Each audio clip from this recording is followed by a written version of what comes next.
Kenapa kok saya bisa menciptakan media tanam ini ya? Saya terapkan di Indonesia. Sebelumnya saya pernah mengikuti magang selama 3 bulan di Jepang dan alhamdulillah saya juga dapat ilmunya. Kebetulan profesornya yang dari sana, dari Jepang itu baik sama saya karena lihat mungkin ketekunan saya lah mengikuti magang selama 3 bulan. Akhirnya saya dikasih resep yang digunakan petani di sana. Makanya kok tanaman di Jepang itu kok rasanya bisa manis, buahnya bisa besar-besar. Beda dengan tanaman kita di Indonesia.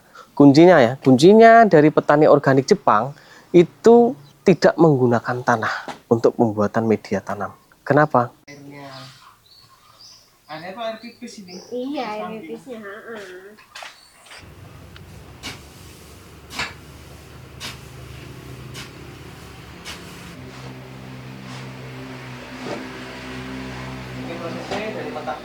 Perkenalkan, nama saya Agusti Pratama Lusna atau bisa panggil Gusti.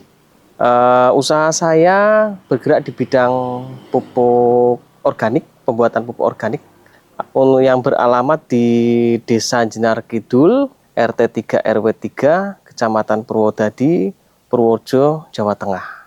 Awal mulanya saya menggeluti di dunia produksi pupuk organik itu pertama karena terdampak COVID. Sebelumnya saya punya usaha kafe di Jogja dan itu cuma bisa bertahan 8 bulan. Akhirnya usaha saya gulung tikar, kemudian saya berpikir keras, kira-kira usaha apa ini yang akan saya lakukan gitu kan, supaya tetap pundi-pundi uang tetap masuk gitu kan.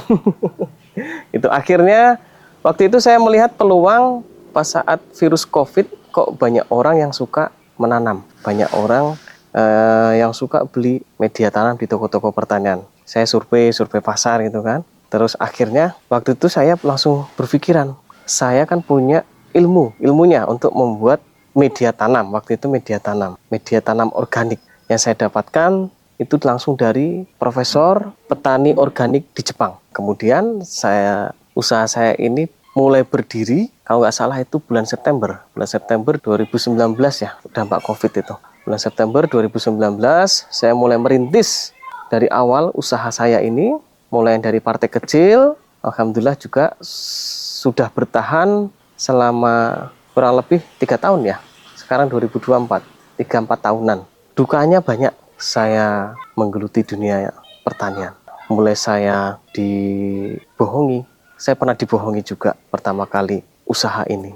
Saya sampai waktu itu modal pas-pasan, saya punya hanya modal pas-pasan, belum sampai puluhan juta. Saya rugi waktu itu sampai di angka 15 juta. Hilang, dibohongin.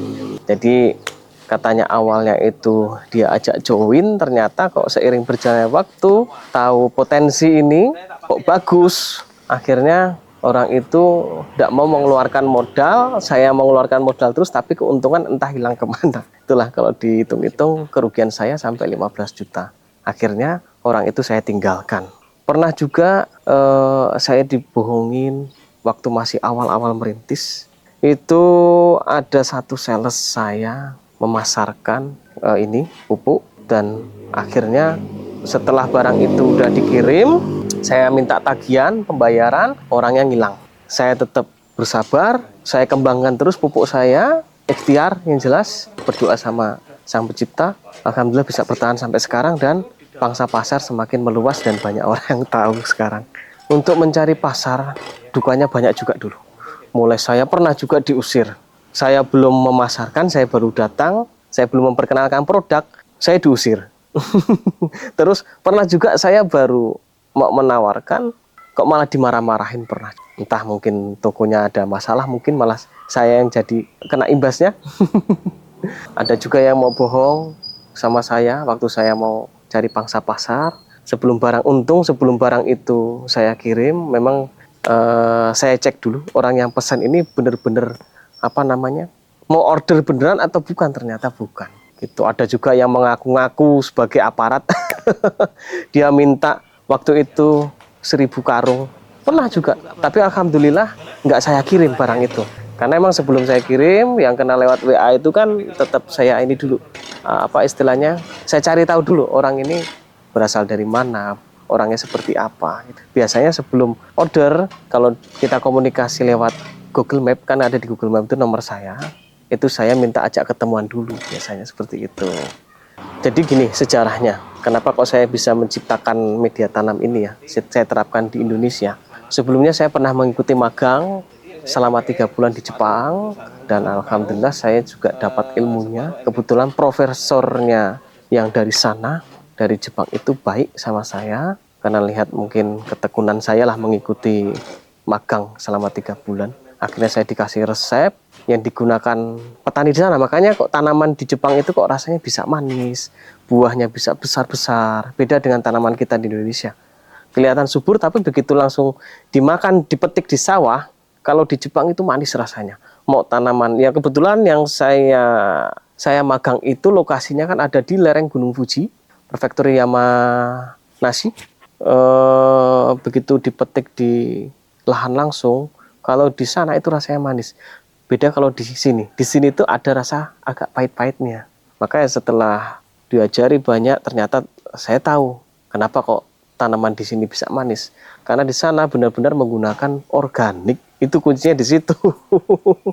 Kalau di kita kan pasti ada campur tangan kimia, meskipun sedikit. Kalau dia mengaku pakai organik kan, tetap ada kimianya. Tuh, makanya rasanya ada kandungan pahit-pahitnya sedikit. Faktor pupuk mempengaruhi. Nah, saya dapat ilmu di Jepang, kemudian saya terapkan di sini, di Indonesia. Makanya di sana tuh saya berpikir, waktu itu memang cerita kan profesornya, ini malah banyak transit Indonesianya, ini banyak bahan bakunya dikirim dari Indonesia. Makanya itu, wah di Indonesia berarti memang kaya ini bahan bakunya gitu kan, malah kebanyakan dari sini. Contoh kokopit. Kokopit juga ada standarisasinya yang dikirim ke Jepang. Nah, standarisasinya kalau di Jepang itu sepetnya sebelum digiling ada dicampur obat, ramuan khusus untuk menghilangkan hama kalau nggak salah itu. Jadi yang bakal nanti bisa menyebabkan penyakit fusarium serangannya. Makanya di dalam kokopit itu sebelum digiling kan direndam selama 12 jam pakai cairan antibakteri. Saya kurang paham merek dagangnya, karena itu rahasia perusahaan dari pabrik. Gitu. Nah, waktu itu saya juga susah cari yang benar-benar standar kokopit yang digunakan di Jepang. Lama itu saya proses cari bahan bakunya. Warga saya sampai mungkin 3-4 bulanan baru dapat. Baru dapat pabriknya. Nah, jadi adapun bahan bakunya untuk pembuatan media tanam, kita pakai kokopit. Kokopit itu limbah dari pabrik koko fiber. Terus ada pasir. Pasirnya juga kita ada pasir khusus karena nggak sembarang pasir yang kita gunakan. Kalau kita pakai sembarang pasir nanti hasilnya jelek. Karena kan fungsi pasir itu sendiri untuk mengatur kebutuhan air untuk tanaman. Makanya kalau misalnya kita pakai pasir, contohlah pasir Progo gitu kan, itu dia kan pori-porinya besar. Jadi air itu cepat hilang kan kalau disiram gitu kan. Nah, makanya kita ada standar khusus untuk penggunaan pasir. Jadi standar khusus yang kita gunakan yang benar-benar pasir itu lembut. Itu lembut, kecil-kecil butirannya. Itu kan fungsinya untuk mengunci air. Kemudian ada pupuk kambing fermentasi. Jadi hasil fermentasi itu kita pakai untuk bahan bakunya, pembuatan media tanam. Kemudian ada sekam bakar yang tadi proses pembakaran. Kemudian yang terakhir ada kita kasih pupuk tambahan gitu. Jadi gini, sebenarnya semua kalau pupuk kambing fermentasi ini bisa digunakan ke semua tanaman gitu. Semua tanaman, karena fungsi dari pupuk kambing itu kan untuk mengembalikan unsur hara pada tanah, biar si tanah tetap gembur kayak akan unsur haranya itu.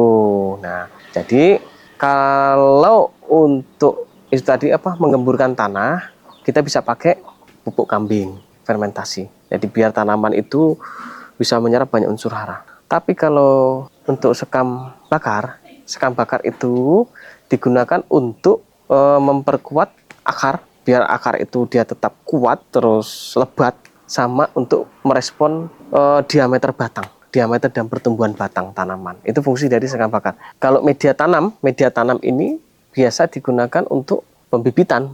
Bisa digunakan semua pembibitan ya, cabai, tanaman hortikultur, tanaman buah-buahan, tanaman kayu juga bisa untuk media tanam yang kita bikin ini tadi. Karena ini memang kita ciptakan, kuncinya dari petani organik Jepang itu tidak menggunakan tanah untuk pembuatan media tanam. Kenapa? Karena tanah itu banyak sekali virus-virus atau bakteri-bakteri yang kita tidak ketahui kan. Nah, makanya kuncinya di situ tadi, di dalam pembibitan untuk petani Jepang itu menggunakan media tanam yang digunakan benar-benar tanpa menggunakan tanah untuk menghindari salah satu penyakitnya adalah penyakit fusarium. Itu yang sampai sekarang belum ada obatnya. Kalau dicegah ada untuk pencegahan. Nah, kuncinya di situ. Makanya dalam produksi media tanam saya tidak menggunakan tanah karena untuk menghindari fusarium itu tadi. itu musuh benar-benar musuh para petani. Kebanyakan obat pertanian yang dijual itu bukan untuk penyembuhan tanaman, tapi untuk menghindari, hanya mencegah tok gitu kan. Kalau udah kena, ya tetap kasih obat itu sembuh, besok kena lagi gitu. Karena memang benar-benar belum ada obatnya sampai sekarang. Bisa, karena fungsi pupuk ini untuk mengembalikan pH tanah, biar tanah itu normal. Yang kedua, kalau pH-nya itu rendah lah katakanlah, dia terlalu basah atau terlalu asam ya kan pH-nya. Nah, itu berarti kan kandungan unsur haranya dia nggak seimbang, gitu kan? Makanya tanahnya jelek. Untuk tanaman mungkin bisa tumbuh, tapi resikonya mungkin tanaman kerdil, gitu kan? Atau dia bisa tumbuh tapi dia kurus tapi susah berbuahnya. Itu makanya kita gunakan pupuk kambing. Nah, mungkin ada yang tanya nanti, apa cuman bisa pakai pupuk kambing aja, gitu kan? Sebenarnya semua kotoran itu bagus digunakan. Baik itu kotoran sapi, kotoran ayam puyuh, ayam petelur, itu semuanya bagus. Cuman kandungan unsur haranya itu yang berbeda-beda setiap kotoran. Dan prosesnya pun juga berbeda-beda nantinya kalau mau menggunakan, tergantung mau pakai kotoran apa gitu kan. Kenapa saya menggunakan kotoran kambing? Saya memakai salah satu jurnal, ada salah satu mahasiswa UGM yang pernah melakukan penelitian, itu yang saya gunakan untuk jurnal penelitian saya. Dia pernah meneliti ada 4 kotoran hewan yang dipakai untuk sampel. Jadi ada yang pertama itu ada kotoran ayam puyuh, kemudian yang kedua kotoran kambing, ketiga kotoran sapi, dan yang keempat adalah kotoran ayam petelur. Dari 4 sampel kotoran ini tadi, ternyata hasil yang bagus dan banyak kandungan unsur haranya itu ternyata ada di ayam puyuh, nomor 1 ayam puyuh. Baru nomor 2 adalah kotoran kambing, nomor 3 sapi, nomor 4 ayam petelur. Tuh. Dan prosesnya itu juga susah. Sebenarnya ayam puyuh memang paling bagus kalau proses fermentasi dan proses menghilangkan asam amoniaknya benar, hasilnya sangat bagus. Tapi kalau prosesnya itu nggak sesuai prosedur, ya yang jelas tanaman mati, layu karena panas. Tuh, makanya saya pernah pakai kotoran puyuh dulu, pernah pakai juga. Tapi kok prosesnya terlalu sulit, lama. Yang bikin saya sulit itu sebenarnya cuma karena memakan banyak waktu. Akhirnya target pesanan itu nggak bisa terpenuhi gitu kan. Akhirnya saya gunakan kotoran kambing gitu. Untuk proses mendapatkan kotoran kambing yang siap pakai di lahan, kita prosesnya memang membutuhkan waktu yang agak lama, paling nggak umur 20 hari. 20 hari baru sudah siap untuk diaplikasikan ke tanaman. Kalau yang kita gunakan untuk kotoran kambing, itu juga tergantung kondisi berat basahnya. Nah, kalau yang kotoran kambingnya seperti ini yang bunder-bunder, kambing Jawa ya kalau bisa dibilang itu, kambing Jawa atau kambing Etawa. Kebetulan kita gunakan dari peternakan kambing Etawa ini kita gunakan. Jadi prosesnya itu paling enggak penjemuran kalau cuacanya bagus membutuhkan waktu sekitar 3-4 hari penjemuran untuk menghilangkan asam amoniak dan uret. Fungsinya di situ kita jemur. Jadi biar bersih dari asam amoniak dan bersih dari uretnya. Nah, setelah kering, terus kemudian masuk ke proses penggilingan. Jadi biar kita bikin untuk pupuk tabur yang benar-benar tabur butiran kecil-kecil tuh. Masuk proses penggilingan, kemudian setelah itu kita masuk ke proses fermentasi. Ada obat khusus yang kita gunakan untuk fermentasi, kemudian kita campur, kemudian diungkep selama 14 hari. Setelah melewati proses 14 hari, itu minimal, baru si pupuk siap digunakan ke lapangan. Terus ada kriteria proses fermentasi itu berhasil atau enggak. Itu ketika umur 7-8 hari, 7 atau 8 hari, begitu kita buka bagian tengah ungkepan, dia mengeluarkan asap, berarti proses fermentasi kita berhasil. Tapi kalau tidak mengeluarkan asap atau hawa panas dari dalam gundukan fermentasi, berarti gagal fermentasinya. Itu ada yang salah dalam pemberian obatnya. Kalau untuk pengiriman, alhamdulillah sekarang sudah sampai ke luar kota, khususnya kalau untuk area Purworejo kita sudah semua. Kemudian area Jogja itu 4 kabupaten kita juga udah semua. Kemudian kita juga ada pengiriman ke daerah lereng Gunung Lawu, salah satu pembibitan tanaman buah-buahan terbesar di sana. Kita menyuplai ke sana. Kemudian terakhir daerah Indramayu, itu kita juga menyuplai kebutuhan pupuk organik di sana. Tuh. Dan nanti kalau misalnya ada yang berminat untuk menjadi mitra, bisa menghubungi ke nomor saya 0812 1574 9229. Itu bisa via WhatsApp atau via seluler, semua aktif. Nah, adapun tata cara untuk bermitra, kita siap menerima menjadi dropship atau reseller. Kalau dropship kita bisa paling enggak untuk minimal order itu harus 1 truk atau bisa dibilang 800 karung, 400 atau 800 karung lah gitu. Nah, tapi tergantung jarak. Nanti harganya juga berbeda. Itu. Kalau sistem reseller kita juga ada beda harga, itu bisa minimal 50 karung minimal ya, 50 karung sampai 100 karung tergantung jarak. Kalau cuman area Jogja Purworejo mungkin bisa 50 karung. Di luar itu paling enggak ya 100 karung. Pesan untuk anak-anak muda ya, mumpung kita masih muda. Di dunia pertanian itu sebenarnya asik gitu kan. Kalau kita benar-benar ada tekad mau, sebenarnya itu cuan gitu kan. Yang penting, jadi banyak orang salah berstatement petani itu susah, sulit, rekoso bahasanya kan. Rekoso harus panas-panasan. Enggak juga. Yang penting kita mau berpikir, berinovatif, kita mau terjun di dunia pertanian yang seperti apa bisnisnya. Salah satunya seperti ini. Untuk kita jadi penyuplai para petani-petani. Salah satunya pupuk organik. Nah, jadi pesan dari saya untuk anak-anak muda, ayo kita bergelutlah di bidang pertanian. Ayo kita berinovatif, kita majukan petani-petani kita, petani-petani Indonesia kita. Biar petani-petani kita hasilnya itu bisa ekspor. Jadi jangan mau kita impor-impor terus, kalau bisa kita ekspor. Mungkin sekian dari saya. Ya, matur nuwun.